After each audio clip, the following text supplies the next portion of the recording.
What's up guys? I'm going to show you how to do your motor truck replacement. Let's say you broke something on here, you broke the truck, you broke a motor, you get a new set of these bad boys. I'm just going to show you how that's done. So first step, you're going to take that little Allen key that came with your board and you're just going to unscrew each of these deck lid bolts. Underneath is where all the hardware is, and that's how we'll get to the trucks. So I'm just going to take this deck lid off real quick. Alright, now that your last deck lid bolt is out, what you're going to do is you're going to take your deck lid, put it somewhere to the side, out of the way. This is the inside of your board. Welcome.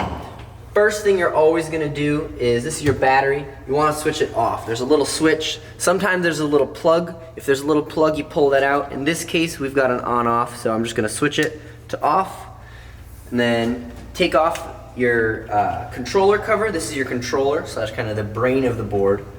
And so we're just going to, there's two little clamps on the sides. You just kind of pull those, pop that bad boy off. Sometimes it's pretty snug.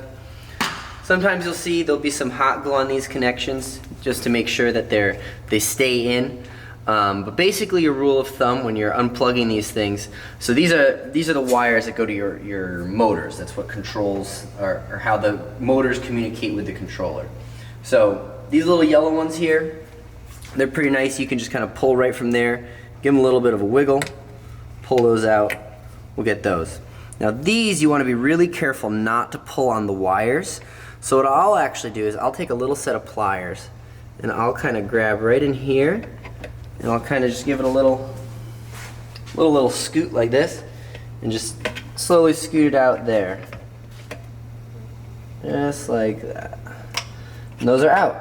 So then, next step is to get rid of all this hot glue because all these wires are going to have to come out. So just grab any pointy device and yank that stuff off.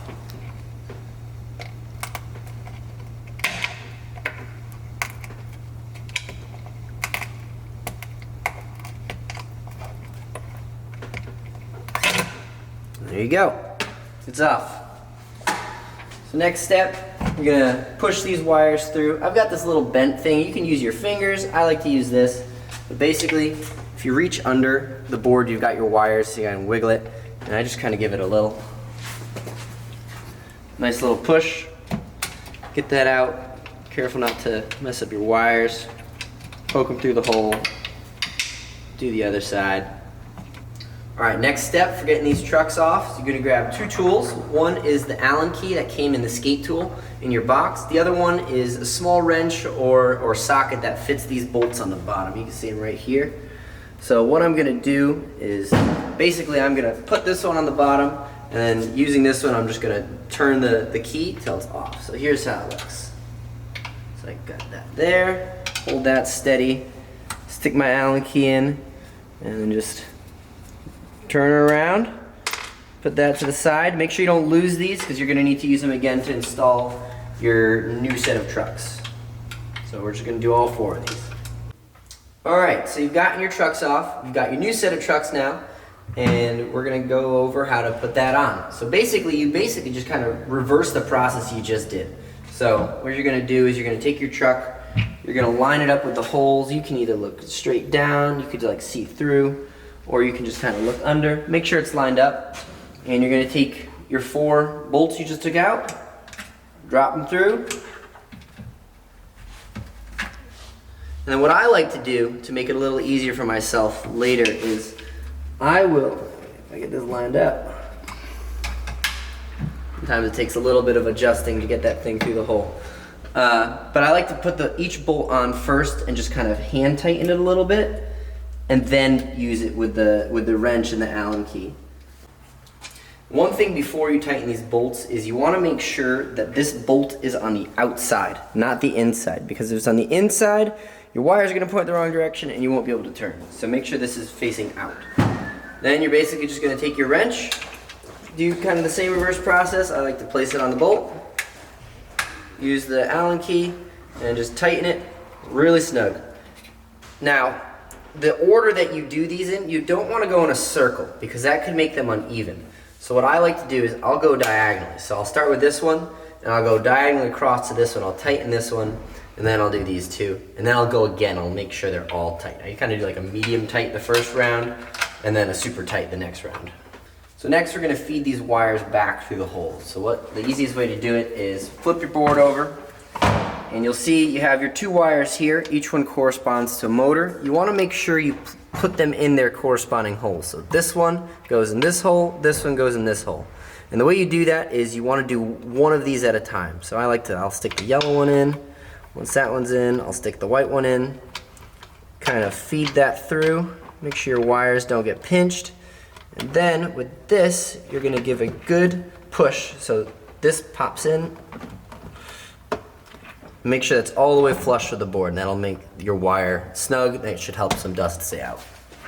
Alright, so the next step is plugging these motor wires back into the controller. So for these white ones, they're going to go into these 2.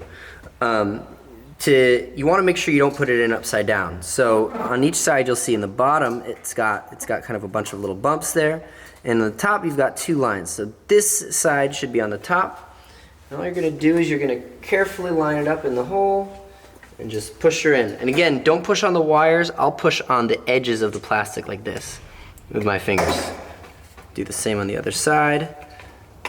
Kind of line that up with the holes, and then push it on the sides. Next step is these yellow ones. Now if you see here, you'll notice that on the controller it kind of shows you the shape. You see there's like a little bump there. You got the 2 there. So it's the same on this. You want to just line those up. So the bumps on this side, push that in. Same on the other side. This one's that way. Push it in. Now, you want to make sure these aren't too twisted or any direction, because you don't want these to get pinched from the deck lid. So just kind of adjust the wires, make sure they're flush. Next step would be throw a little hot glue on there if you have some. It's not a necessary step, but it can help keep some of the dust and the water out. These are designed to keep it out, but a little extra precaution is always a good bet. So, last step before you put the deck lid back on, you want to make sure the battery's on, because if it's not on, the board's not going to work. So you just kind of flip the switch back to the middle. I like to, while it's open, make sure it works. So I'll give my wheel a spin, make sure it beeps. You can even grab your remote, turn it on, give her a go. It works. And lastly, before you screw your deck lid back on, you want to make sure the wires aren't sticking out. So you don't want this wire here, it's going to get in the way, it's going to get pinched. You want to make sure it's nice and tucked in there. Carefully put see, it likes to pop out. You kind of keep it flush. Get your deck lid on, screw it on, and that's how you change your motor trucks. If you need any help with that, feel free to leave a comment or give us a call. We'll be happy to help you out.